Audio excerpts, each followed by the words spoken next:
Bonjour et bienvenue à votre émission d'actualité Qu'en pensez-vous? Une émission où on analyse, on commente et on réfléchit sur l'actualité ambiante.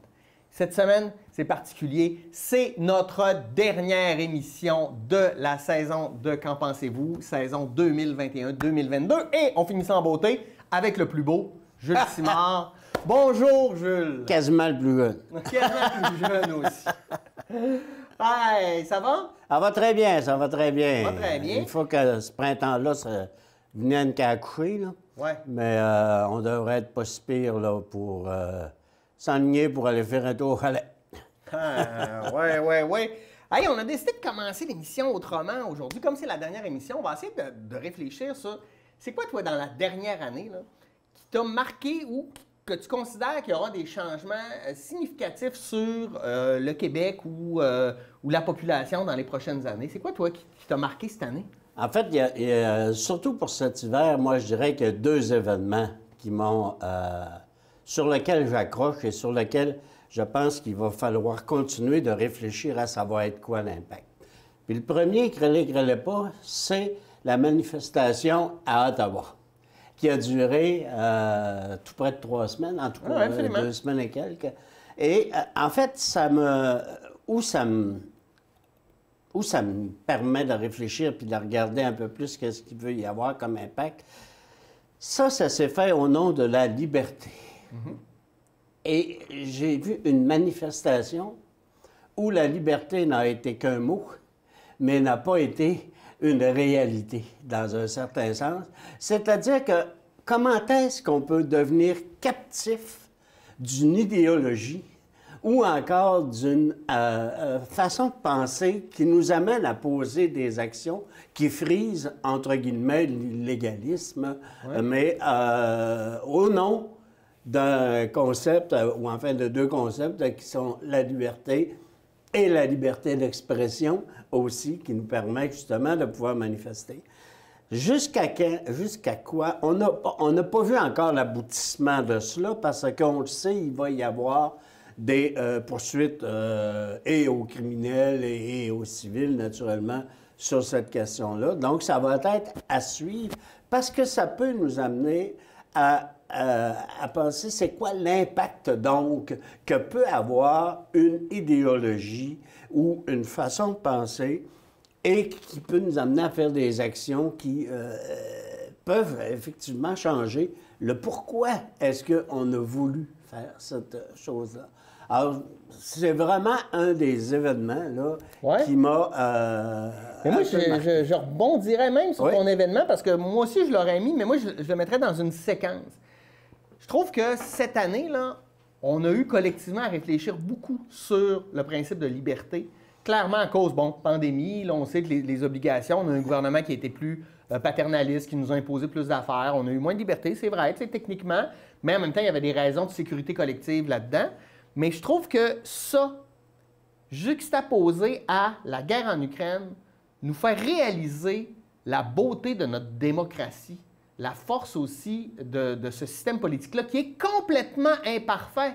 Mais est-ce qu'on préfère ça que ce qu'on voit en ce moment d'une dictature autoritaire qui manipule sa population? Exactement. Je veux dire, quand je compare, là, premier jour de la guerre, là, manifestation à Moscou, là, on a arrêté 3600 personnes en 2 heures.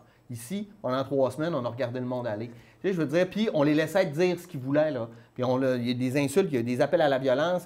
Tu sais, pas contre les manifestations, au contraire, mais il y a une manière de le faire, puis il y a l'intelligibilité du discours aussi que tu amènes. Puis je trouve que juxtaposé avec la guerre, ça nous fait prendre conscience, en fait, du privilège qu'on a d'habiter, de vivre et d'être dans cette société canadienne, québécoise, genoise. Bref, moi, je trouve que ça, c'est un moment important dans l'avenir. Je pense que cette réflexion-là s'est faite à plusieurs niveaux. Et effectivement, mon deuxième événement était la guerre en Ukraine. On ne peut pas y échapper. Est-ce que ça va changer? Bon, premièrement, je pense, moi, que ça va être la fin du régime Poutine. OK? Ça, c'est le premier élément là, qui va en ressortir. Ça ne se passera peut-être pas dans 2 semaines, là, mais à un moment donné, le peuple russe va se révolter. Il s'est révolté en 1917, quand ça a été le temps de faire Ouais. parce que, bon, tu avais là aussi une autocratie, et même avec le tsar, en tout cas. Ça, c'est l'élément fondamental de ce qu'il va y avoir comme impact. Et ça va au-delà de ce qui se passe malheureusement actuellement, c'est-à-dire où on constate qu'une population est en train de se faire Oui. Mais moi, je suis d'accord que c'est aussi un événement marquant parce que ça change complètement la géopolitique mondiale, les rapports de force. Et moi, je suis beaucoup de ceux qui croient à la théorie de la fin de l'Empire. Là, on voit les facteurs de puissance de la Russie qui sont en train de diminuer et ils veulent garder leur zone d'influence, donc ils essayent de les maintenir par la force. Et là, on voit, ouais, écoute. Puis là, je suis un peu aussi tanné qu'on joue sur la sémantique des mots, là. Génocide, crime de guerre. Ouais. Au bout du compte, il y a des gens qui meurent, il y a des viols, il y a des atrocités, des pogroms, etc. Ça va au-delà de ce discours-là. Ce qui est inacceptable, c'est qu'une population devient, non pas l'otage, mais la victime carrément de... Et ça, sous nos yeux, 24 heures sur 24. Quasiment 24 heures sur 24. Je prenais hier le reportage de la journaliste de Radio-Canada qui était avec l'armée russe, parce qu'ils ont permis effectivement à des journalistes étrangers de suivre l'événement. Je pense qu'ils le savent. Cette opération spéciale. Oui, on sait aussi dans quel esprit et ça se fait. Et les soldats qui disent, les gars, on est à côté du théâtre à Mariupol.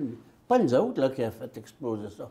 Ça l'a explosé de l'intérieur et nous avons des preuves qui le démontrent. Et voilà. Et tu comprends?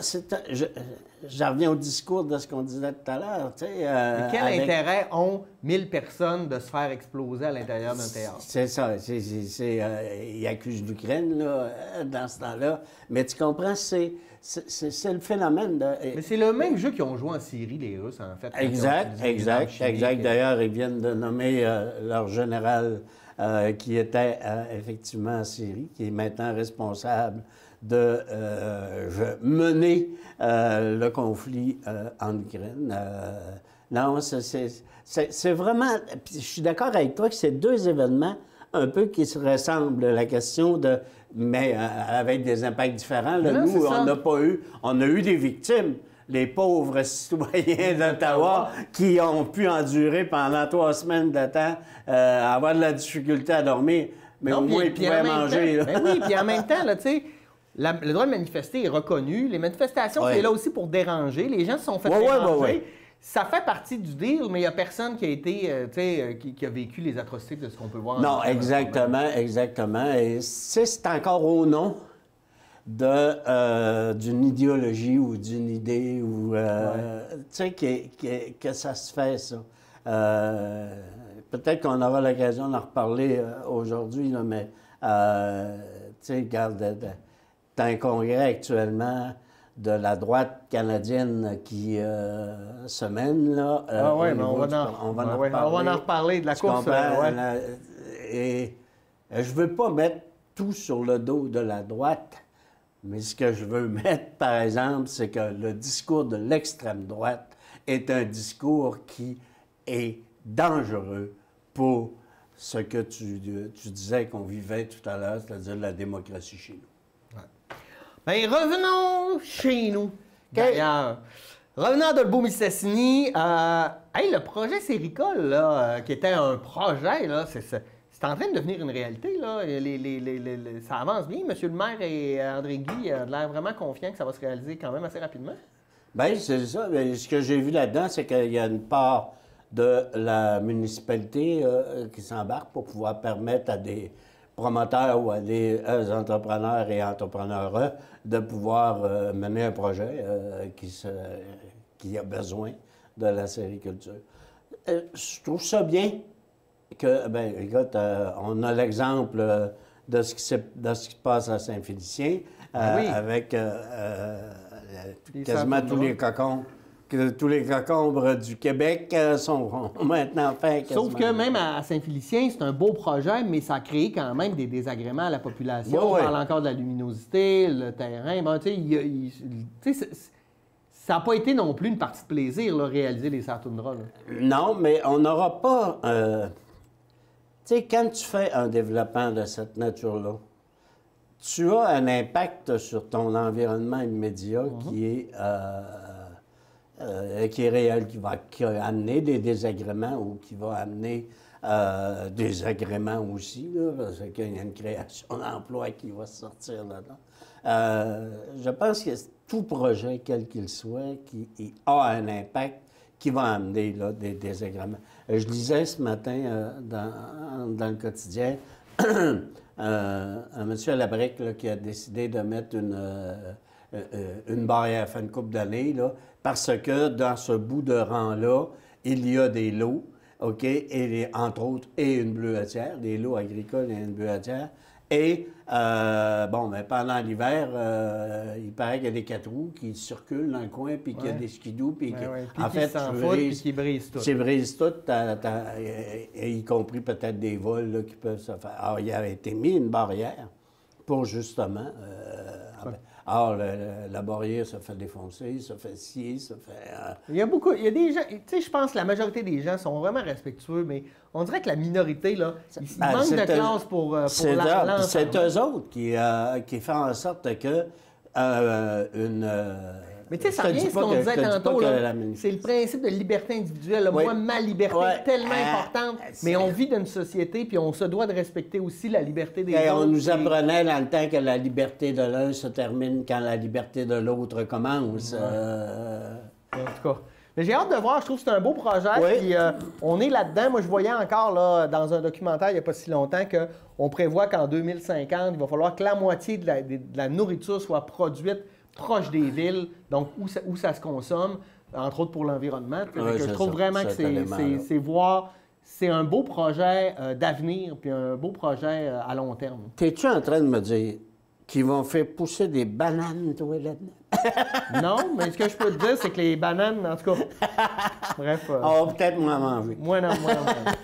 Niveau du lac... Ah non, avant, je voulais rendre hommage à M. Dominique Jean, pompier volontaire qui est décédé À Normandin.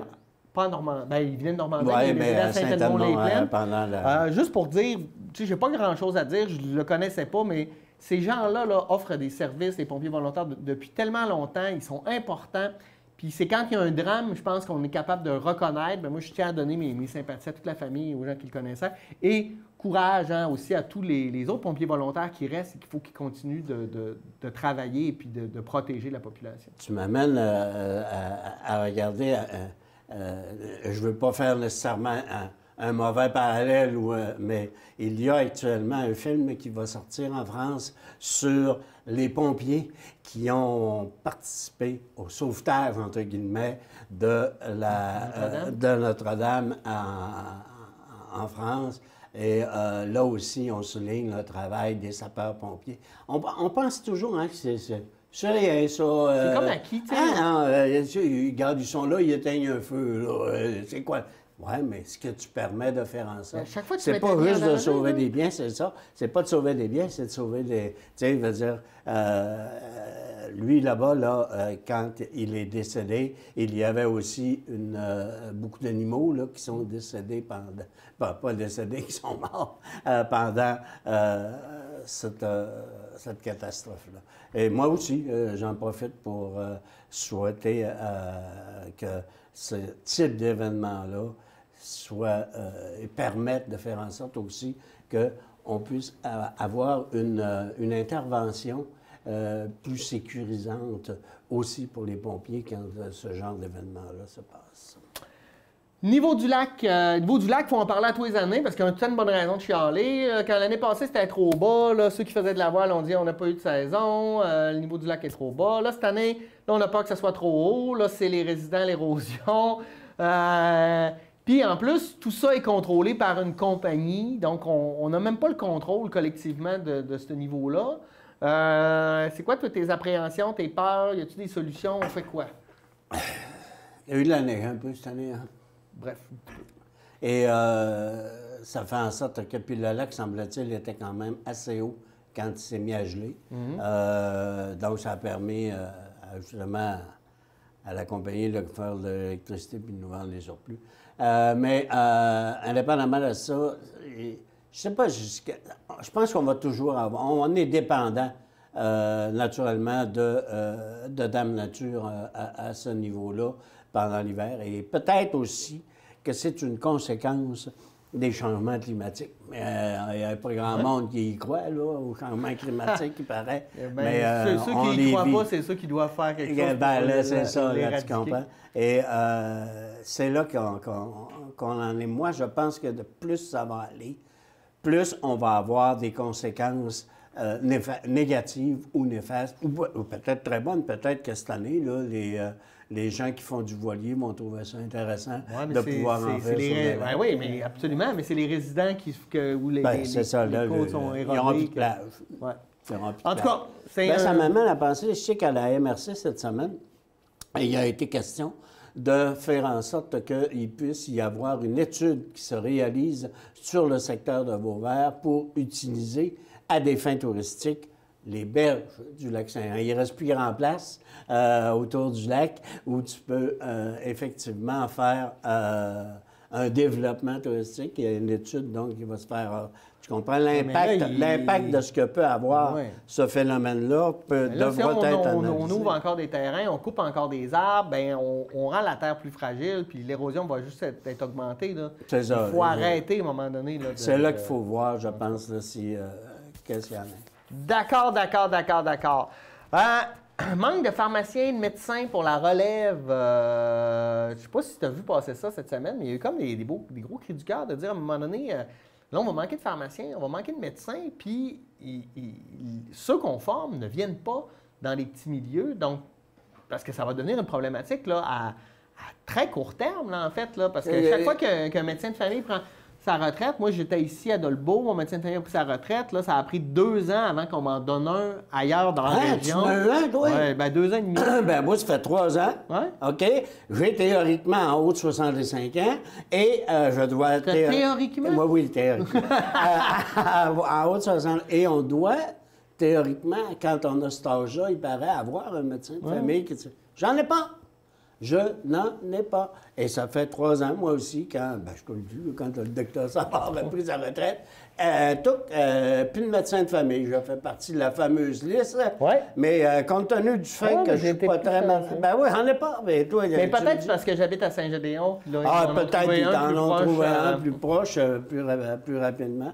Mais c'est véritablement, oui, je pense, une problématique, là. Mais ça, t'en as pas besoin. C'est ce qu'ils m'ont répondu.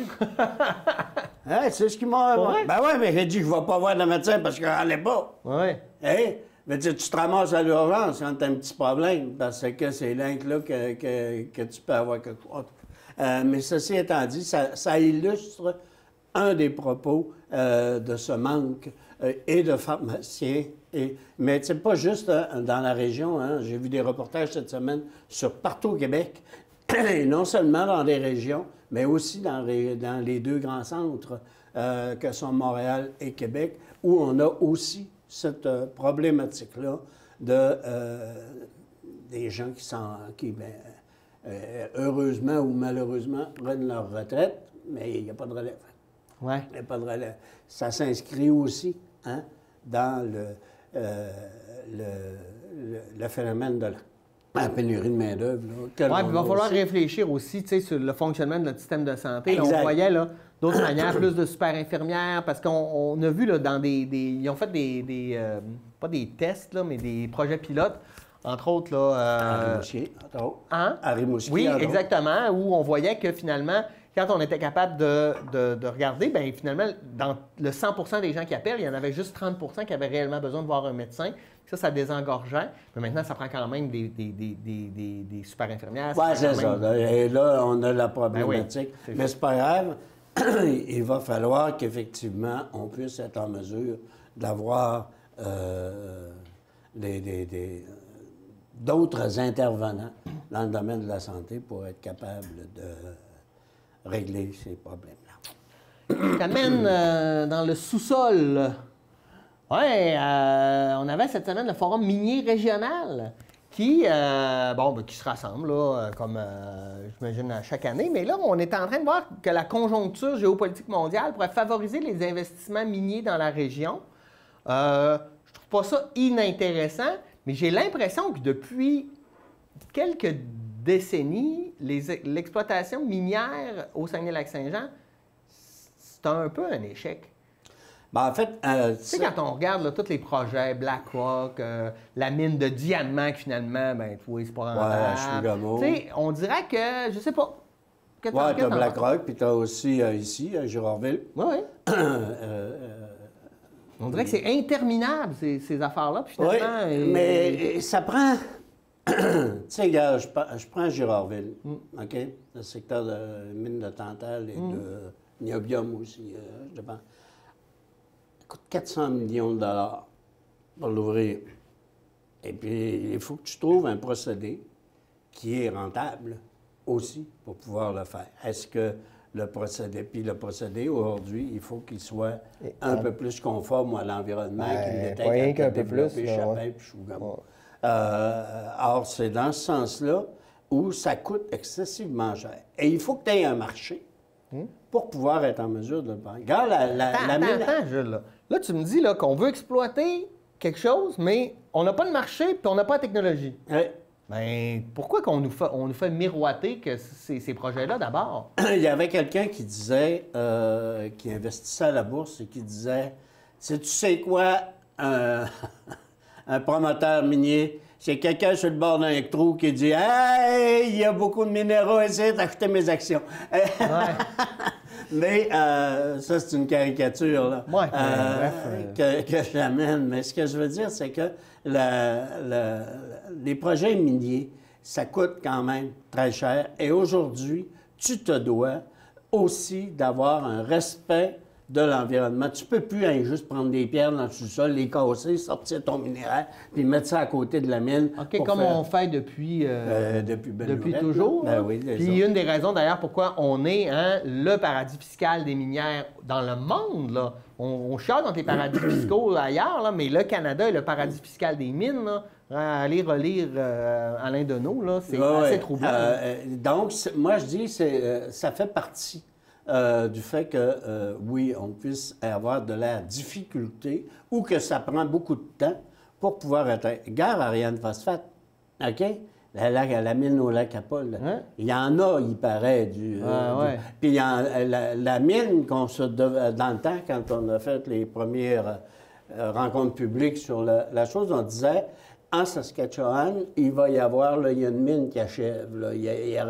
Or, tout ce qu'elle vend, elle, on pourrait, nous, là, le vendre et le mettre. Et là aussi, il y a une procédure de revoir un peu la façon d'exploiter, de sortir le minéraire, et d'en faire la phosphate, parce que c'est l'intérieur d'une roche. Là. Oui, puis on va en avoir besoin, là, avec le gros producteur de phosphate, c'est l'Ukraine, puis là, en ce moment, ils n'en produiront pas bien cette année. Tu comprends? Je veux dire, elle regarde l'action, là, actuellement, là, c'est intéressant. Là, elle commence à remonter. Tout ce qui est actionnaire, je trouve que c'est d'une inutilité. Oui, mais c'est avec ça que tu vas être en mesure d'avoir l'argent pour pouvoir le développer. Oublie pas que... ça reste un actionnaire, ça reste quelqu'un de contre-productif. Je m'excuse, ils font juste engranger des profits. Ils s'en foutent du projet. Ils s'en foutent du projet, totalement. Ils veulent juste engranger des profits. Ça, c'est contre-productif en société. Puis en plus, toutes les transactions de la bourse ne sont pas taxées. Et on pourrait sauver la planète, même, en mettant 0,0001 % de taxes sur les transactions boursières. Mais il y en a déjà eu. Il y en a déjà eu. Oui, il n'y en a plus. Oui, il n'y en a plus. Là. On sait c'est qui les ont mis, mais en tout cas. Tout ça pour te dire que, oui, on a deux types de mines là, qui pourraient être... Il y avait une affaire aussi qu'il ne faut pas oublier dans la région du Saguenay-Lac-Saint-Jean. Nous, on fait partie de ce qu'on appelle le secteur de Granville. Grenville, pardon. Or, dans ce secteur-là, qu'est-ce qui se passe au niveau du sous-sol?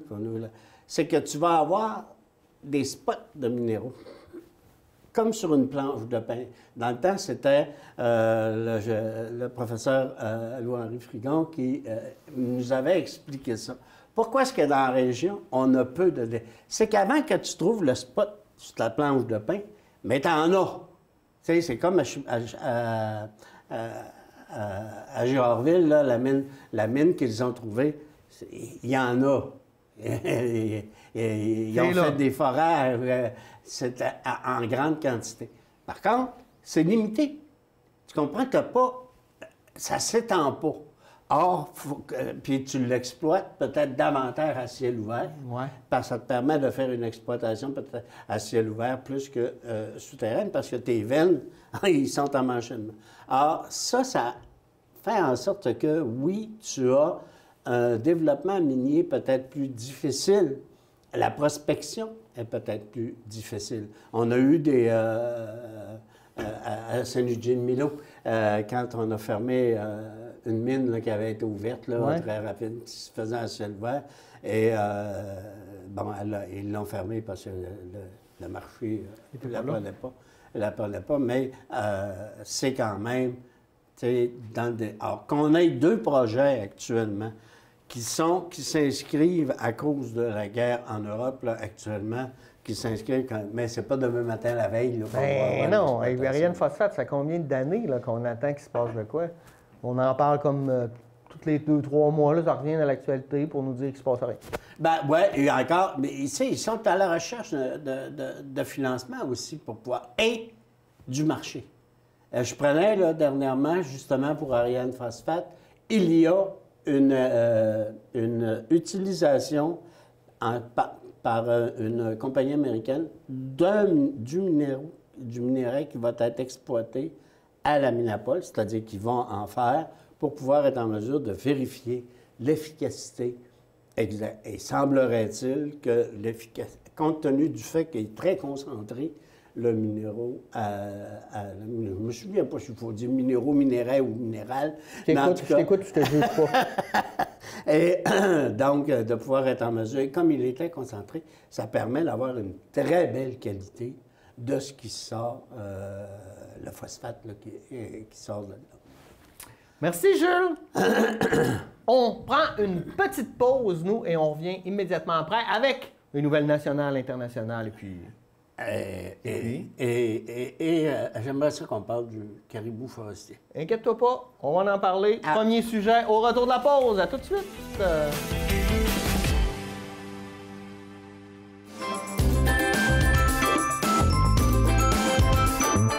L'inspirante Manon Brassard nous invite dans son atelier afin de nous apprendre à bricoler 1001 projets.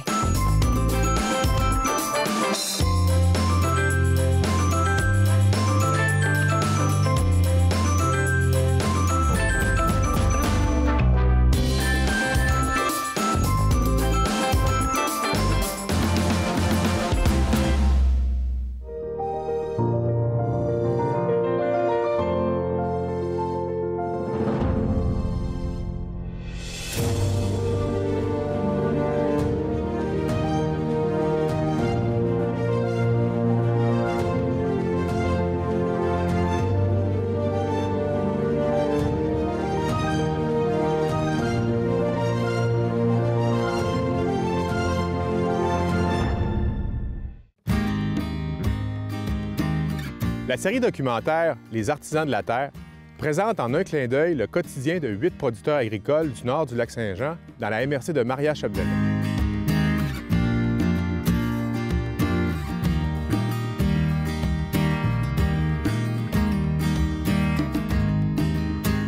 Au fil des saisons, nous rencontrons ces artisans, des fois pour échanger, d'autres fois pour observer, et toujours pour admirer l'effort et la passion qui les habitent dans leur travail de la terre.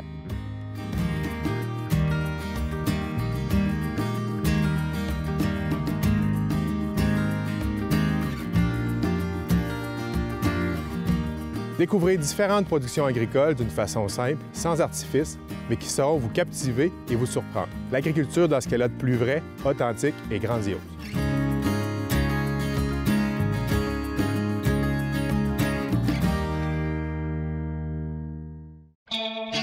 Cet été, la télé du Lac s'en va à la découverte des attraits touristiques de la MRC Maria-Chapdelaine. Avec mes collègues, on va se promener entre Notre-Dame-de-Lorette, Gérardville et en passant par Debout-Mistassini, bien évidemment. Tourisme gourmand, hébergement, activités nautiques et encore plein d'autres surprises qu'on vous réserve. Embarquez avec moi. Cet été, c'est ma tournée.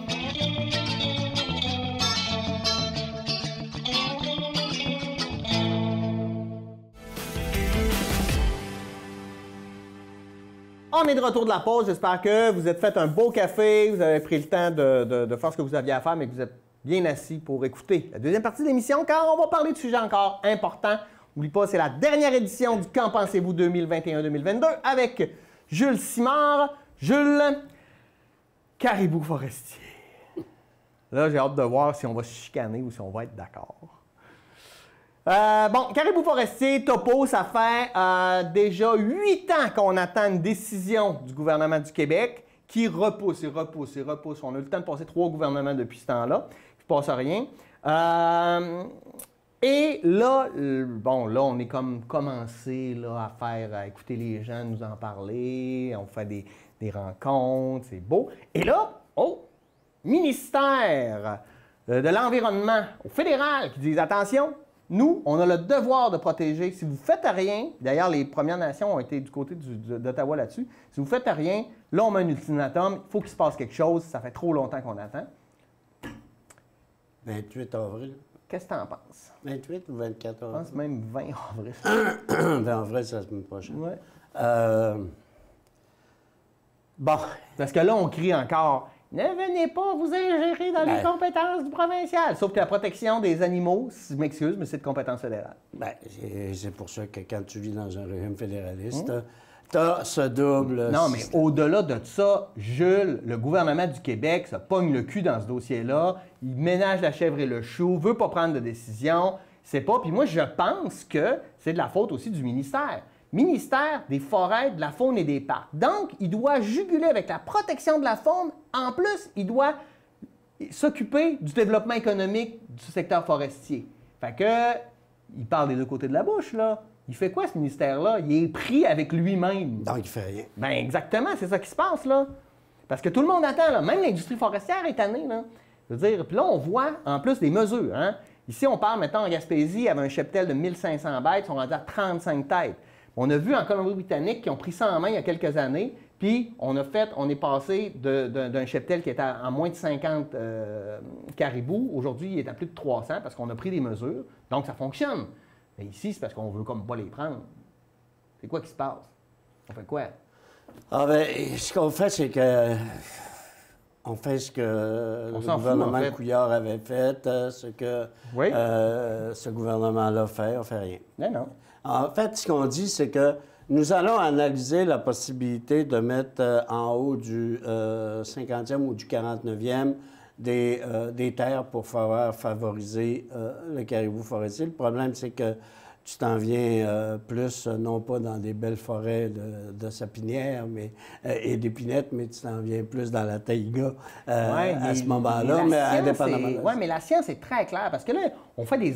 Là, on écoute des gens parler, mais les scientifiques, les études, ils sont très, très claires, là.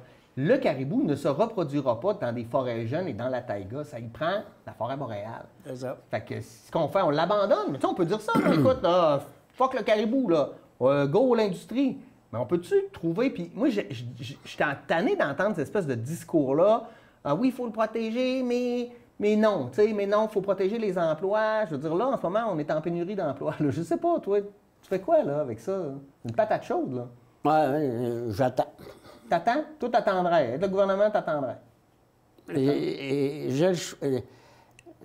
J'ai écrit un texte et on m'a tapé dessus, moi, dans le temps, quand j'étais journaliste, parce qu'on avait trouvé, au début du siècle, que des chasseurs, des associations de chasseurs, dénonçaient le fait qu'il n'y avait plus de caribou forestier. On est au début du siècle. Il me semble que c'est en 1918 que ça avait été écrit, l'article que j'ai vu. J'en avais retraité, comme de quoi que le dossier... On m'avait dit que j'étais un anti-environnementaliste et surtout un anti-caribou d'avoir retraité de ce texte-là qui était...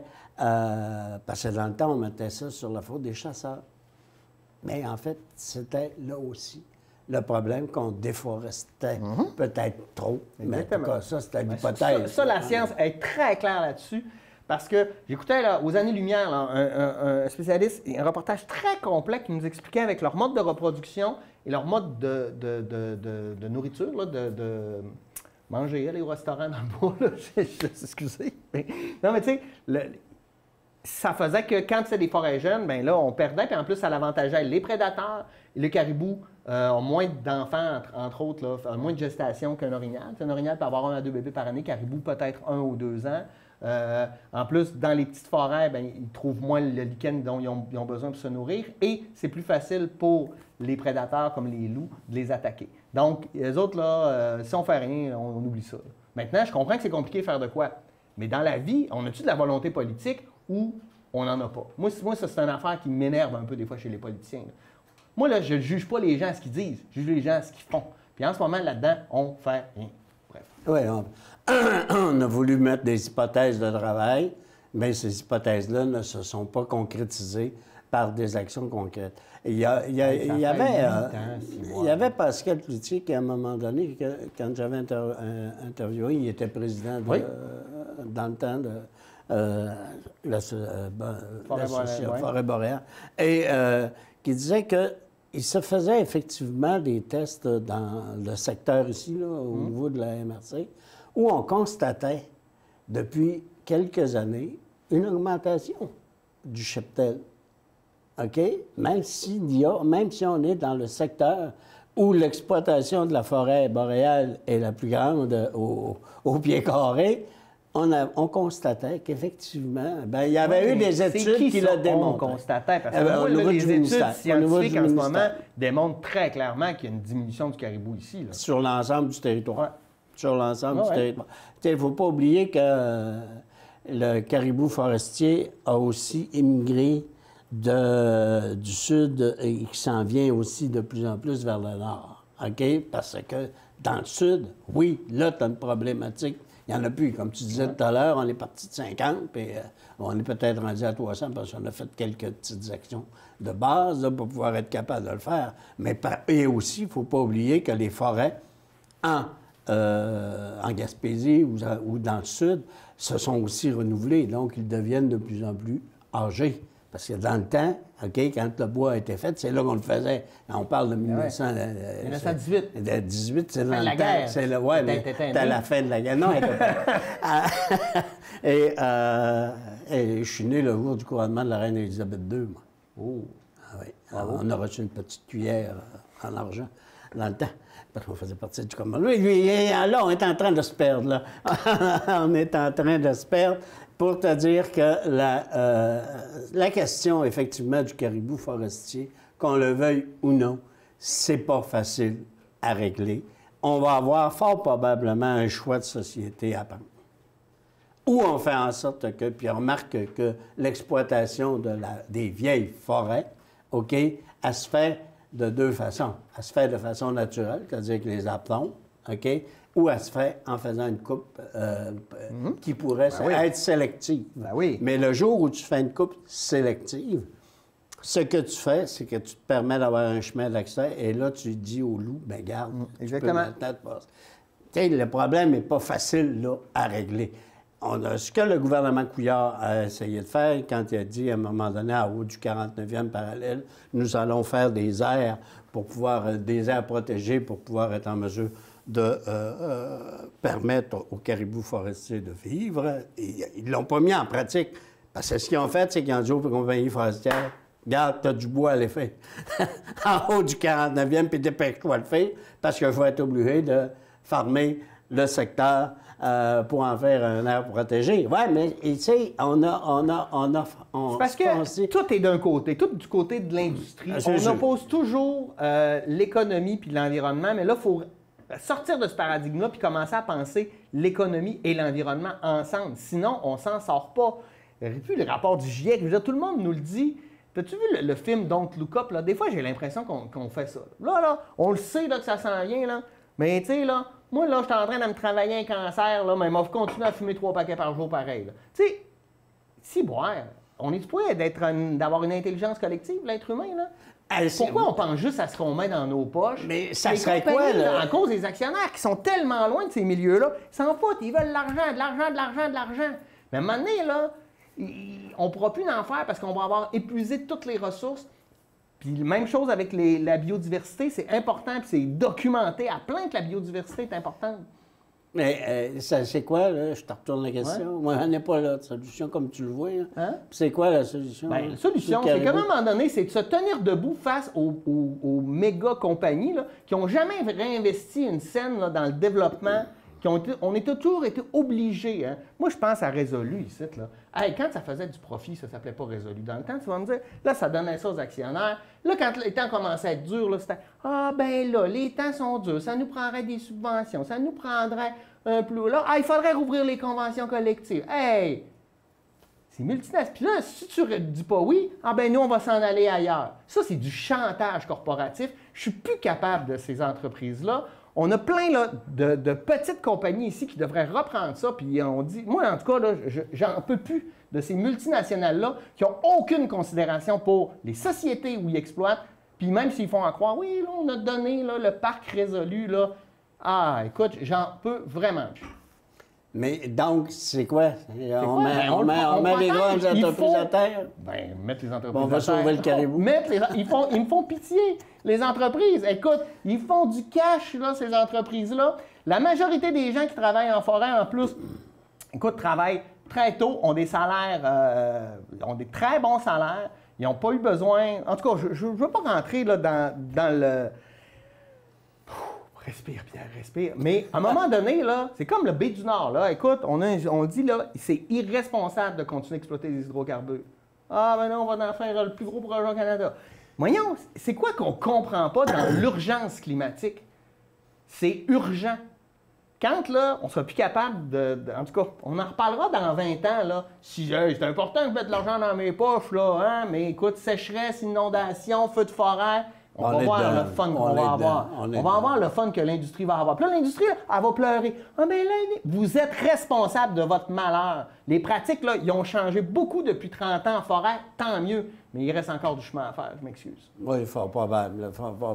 Mais attends, sur la question du caribou, OK, oui, on va avoir, je pense qu'il y a la décision qu'il va avoir à se prendre. Ça va être, est-ce qu'on est capable d'allier économie et la sauvegarde de la biodiversité. Ça, c'est fort probablement des solutions qui ne sont pas sur la table actuellement. On va nous sortir des magouilles à la tordeuse d'épinette, là. Ah, peut-être. Peut-être aussi, oui, mais il reste que la tordeuse, quand elle est là. Ah oui, mais t'as-tu vu là, le rapport qui est sorti, là, enquête, là, qui est sorti là, il y a quelques mois? Là? Oui. Ben, bref, on se fait manipuler, puis pas un qu'à peu près. Hey, mais il reste que la tordeuse est quand même là. Moi, j'ai le secteur où je vais, où mon chalet est passé sur les côtés de la rivière, la tordeuse. Ouais. Les arbres sont plus verts. Oui, mais ils sont encore là. Pourquoi? Parce que je ne suis pas capable d'aller les exploiter, parce que la montagne est à manger de même. Ils vont mourir, là. Il n'y en aura plus là, de forêt vierge dans ce secteur-là. Non, mais moi, je parle de toute la manipulation qu'on fait au nom de la tordeuse d'épinette, juste pour nous permettre de sortir les arbres, parce que les arbres ont plus de valeur que... Fait qu'on utilise pour le prétexte de la tordeuse, mais on va couper tous les arbres parce que c'est l'eau de bois, en fait, qui est payant. Je m'excuse, là, mais ça, c'est une arnaque collective. Bien, tu as le choix, là. Quand la tordeuse passe dans un secteur, tu as 2 ans pour pouvoir sauver ce qui te reste de bois sain là-dessus. Tu as 2 ans. C'est rare de écouter le reportage d'enquête. Oui, je l'ai écouté. Ouais. Ah, écoute, c'était assez clair, là. Que, je l'ai écouté. Ouais. Mais sauf que tu fais ça sur un secteur, mais écoute, j'ai vu des secteurs, quand j'étais journaliste, j'étais allé en voir un secteur où la tordeuse était passée l'année d'avant. Puis il y en avait encore parce qu'on me montrait les petits insectes sur ce qui restait sur les sapins qu'il y avait. Attends, ce que je veux te dire, c'est que cette montagne-là, OK, cette région-là, c'est au nord de Saint-Thomas-d'Idyme, on avait, oui, on a coupé ce qui était bon à être coupé parce que les arbres, ils seraient morts 2 ans après. Ils auraient tombé. Et tu sais, c'est comment... Oui, tu sais comment est-ce que ça se passe. La tordeuse ne s'attaque pas à toutes les espèces, la tordeuse. Puis là, les compagnies, ce qu'ils font, c'est qu'ils vont couper le bois qui est payant sous prétexte d'aller couper le bois pour la tordeuse qui est malade, mais ce n'est pas les mêmes arbres, ce n'est pas les mêmes essences, mais eux, ce qu'ils veulent, c'est le bois qui est payant, c'est pas le bois qui n'est pas payant. Fait qu'ils utilisent le prétexte de la tordeuse pour couper bien plus que ce qu'ils devraient couper, justement, juste pour faire un ménage puis rendre la forêt saine. Oui, mais elle ne s'attaquera pas au boulot, puis elle ne s'attaquera pas, sauf qu'elle s'attaque aussi à l'épinette. Même si c'est le sapin qui est la nourriture de base, elle s'attaque aussi à l'épinette quand le sapin a été mangé. OK, ben moi, ce que j'ai vu, là, moi, okay, on n'a pas compris. Un épinette, là, je sais c'est quoi, puis un sapin, je sais c'est quoi. Je sais que j'étais et dans une sapinière et au niveau de l'épinette, et les feuilles des épinettes, là... Il reste qu'il y a copinage entre le ministère puis... À l'évidence. Puis l'entreprise. À Puis l'évidence. il faut arrêter ce genre de fonctionnement-là, d'entente secrète, là. J'en peux plus, moi. Puis là, en tout cas... Ça, je suis T'avais-tu encore de quoi à dire là-dessus? Non, je suis correct. Ouais, on passe à d'autres choses. Écoute. Partiel dans Marie-Victorin, on fait-tu un peu d'analyse politique ou... Ah ouais, donc... Partiel dans Marie-Victorin, qui était un château fort péquiste, qu'ils ont perdu aux mains de la CAQ pour 6 mois. Là, on retourne en élection. On voit aussi... Comme dirait Bovet de Radio-Canada, la nouvelle candidate s'est trouvée un emploi d'été. Ouais, c'est vrai, c'est intéressant. Puis, le PQ qui a fini 2e, hein, puis qui a l'air de s'encourager de finir 2e, moi, je trouve ça un peu inquiétant pour eux. Les libéraux, déconfiture totale, hein, derrière le Parti conservateur et derrière Québec solidaire aussi, donc on finit 5e. C'est une partielle, mais la partielle, ça démontre aussi, tu sais, il y a quand même des apprentissages à apprendre au niveau du partiel-là. Ça a enrayé le PQ, d'ailleurs, qui devient de plus en plus un parti régionaliste, parce qu'ils n'ont plus personne dans la couronne de Montréal. Ouais. C'est quoi, toi, ton analyse de cette partielle-là, et qu'est-ce que ça nous dit sur les élections qui s'en viennent le 3 octobre prochain? Je pense qu'on va le regarder sur l'impact que ça peut avoir effectivement sur l'élection de la semaine prochaine. Pas de la semaine prochaine, mais du mois d'octobre. Ce que ça dénote, c'est que, oui, la CAQ est encore le parti politique qui va former fort probablement le prochain gouvernement. OK? Parce que je pense que les gens ont, qu'on le veuille ou non, apprécié la façon dont il a géré. Bien, il a géré une crise. Qu'on le veuille ou non. En plus, il a essayé de mettre de l'avant certaines des politiques qu'il voulait mettre de l'avant, mais il n'y a pas eu pu. En plus, il y a la position constitutionnelle qu'on aime le plus au Québec. C'est ça. Pro-Canada, mais autonomiste Québec. Non, ouais, c'est ça. Non, mais tu sais, dans le sens fédéralisme, mais plus d'autonomie pour le Québec. C'est ça. C'est-à-dire c'est ça qu'on aime. D'avoir les deux mains dans les deux poids. Ouais. Pour pouvoir être en mesure, semblerait-il, de bénéficier de ce qu'il y en a, au lieu de se dire qu'on est maître chez nous. Mais en tout cas, ceci étant dit, je pense que ça va permettre de faire en sorte que ce gouvernement, donc, devrait bien passer. Où est-ce qu'on va avoir une problématique? C'est où va être l'alternative?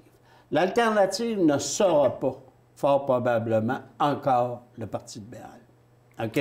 Le Parti libéral va rester avec la trentaine qu'il a actuellement de ce qu'il a. Qu'est-ce qui va se passer maintenant avec Québec solidaire? D'après ce que je vois, Québec solidaire ne lève pas non plus. Ne lève plus non plus. Or, parce que son discours, il est mitoyen aussi. Il est-tu de gauche, de droite? Non, il est très clair, Québec solidaire. C'est assez socialiste, assez à gauche. Oui, mais le discours ne réussit pas à convaincre les gens que la solution la plus à gauche est peut-être la meilleure actuelle. Moi, je pense aussi qu'ils ont un problème de territorialité. Je pense que leurs enjeux sont traités encore très de façon Montréal. Puis là, ça est en train de changer tranquillement, mais je pense qu'ils ils vont être obligés de concevoir le territoire autrement. Puis ça va changer, je pense, l'approche. Parce que c'est difficile en région, en fait, aussi. Ce que j'ai hâte de voir, c'est quelle va être la performance du Parti conservateur. Parce que, bon, au niveau du Parti québécois, là, écoute, ils sont rendus à 8 là, députés là, au moment où on se parle. C'est drôle, hein? Ils vont être encore 8. OK? Bien, selon les agrégateurs de sondage, il risque d'être 1 ou 2. Oui, c'est ça. Ils ne montreront pas. Ils ne montreront pas. La seule façon qu'il aurait de monter, OK, c'est non pas de se présenter comme un parti qui veut prendre le pouvoir dans un régime fédéraliste, mais ça va être de dire, voilà, nous, là, si vous nous donnez votre vote, nous voulons aller faire l'indépendance du Québec. Ah ouais, tu penses ça, toi? Bien, moi, je pense que c'est ce discours-là qui serait susceptible... Ça fait plusieurs fois qu'on en parle aussi, mais c'est le discours de donner aux Québécois une possibilité de le faire. Ah, là, on nous répond, l'électorat ne veut pas entendre parler de l'indépendance puis de problèmes constitutionnels. Ouais, mais c'est que tu fais avec la CAQ actuellement, là, qui, à tout bout de champ, tape sur le gouvernement fédéral parce qu'il empiète sur, théoriquement, des choses. Ben oui, des choses. Oui, mais ça, mais c'est la vision autonomiste que l'on veut avoir. Oui, mais elle ne donne rien parce qu'elle ne fait que du chiolage. Ben exactement, c'est parce que tant que tu as ce discours-là, qu'est-ce que tu fais? Tu dis, laissez-nous faire, on ne veut pas s'entendre. Tu sais, la politique, là, c'est l'art aussi du dialogue, de trouver des compromis. Mais ayons au moins une ouverture. Hey, c'est intéressant, ça reste une de nos compétences, on peut-tu en discuter? Plutôt que faire, non, compétence provinciale, compétence fédérale. Hey, on dirait des enfants de cours d'école. Moi, là, ça me désole totalement.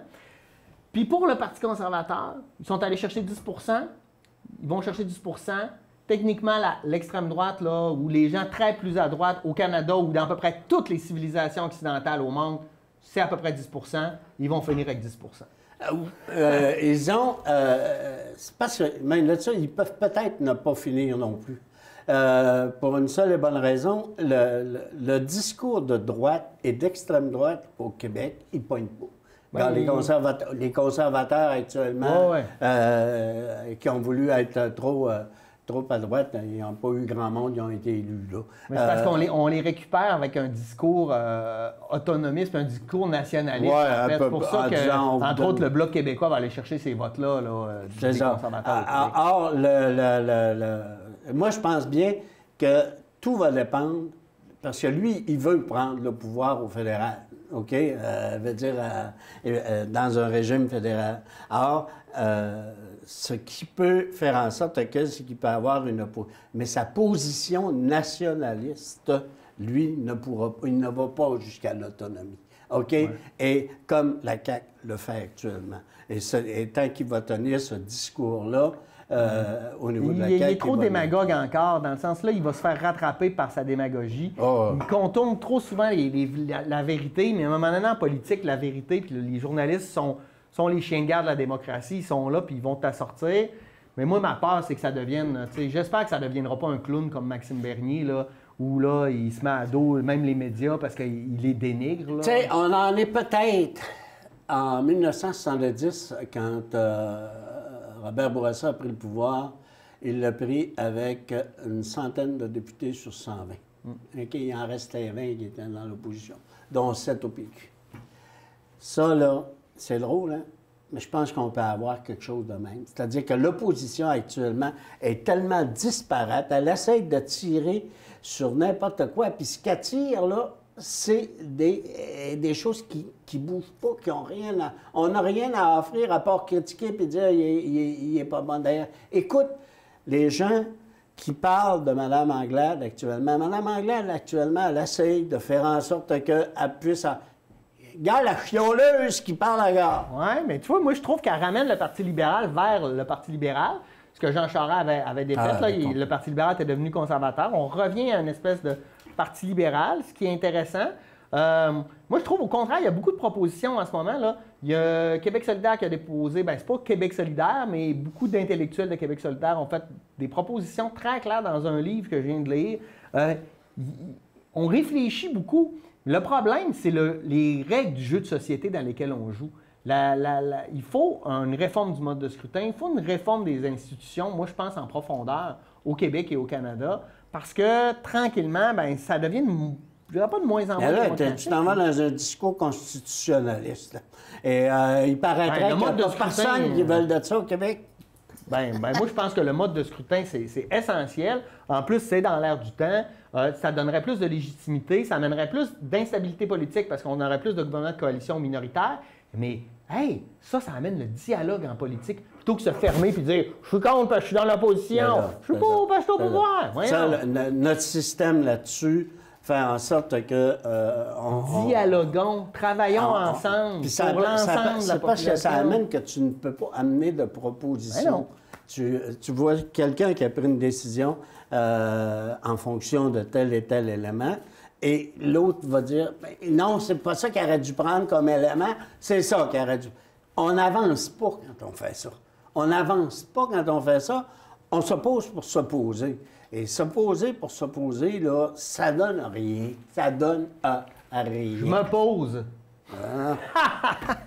Mais ça donne rien. Oui, ben c'est ça. Donc, moi, je pense que ce qu'on va avoir, c'est drôle, hein, mais je pense qu'on va avoir une dissociation de l'opposition actuelle où il va y avoir peut-être effectivement des partis qui vont disparaître après cette élection-là du mois d'octobre. Et ce que ça annonce, c'est que oui, peut-être que la CAQ va encore augmenter son nombre de députés. À l'Assemblée nationale. Ça va y donner son fameux 8 ans. On est rendu qu'on fait ce... Oui, c'est ça. Mais, on donne des 8 ans. Mais un gouvernement qui a trop les coups des franges, on sait que ça va servir souvent. Exact, ça ne sert pas... L'usure du pouvoir. Exact, ça ne sert pas nécessairement toujours la population. Merci, Jules. C'est un plaisir de partager cette année encore là avec toi. Merci à vous de nous avoir suivis depuis toutes ces années au Qu'en pensez-vous? Honnêtement, on est en train de réfléchir, est-ce que le Qu'en pensez-vous va revenir ou est-ce qu'on aura une nouvelle formule à l'automne d'affaires publiques pour parler de ce qui se passe chez nous? On vous laisse en suspens, mais si c'était la dernière émission de Qu'en pensez-vous, je veux vous dire merci, ça a été un plaisir d'animer ça et de réfléchir sur l'actualité avec tous mes collaborateurs, plus particulièrement Jules, Joanie ces dernières années. Merci. Merci à vous. Je vous souhaite un bel été. Continuez de suivre l'actualité, c'est important. Puis on se retrouve à l'automne, c'est sûr. Parce que le format... Surprise. Bye.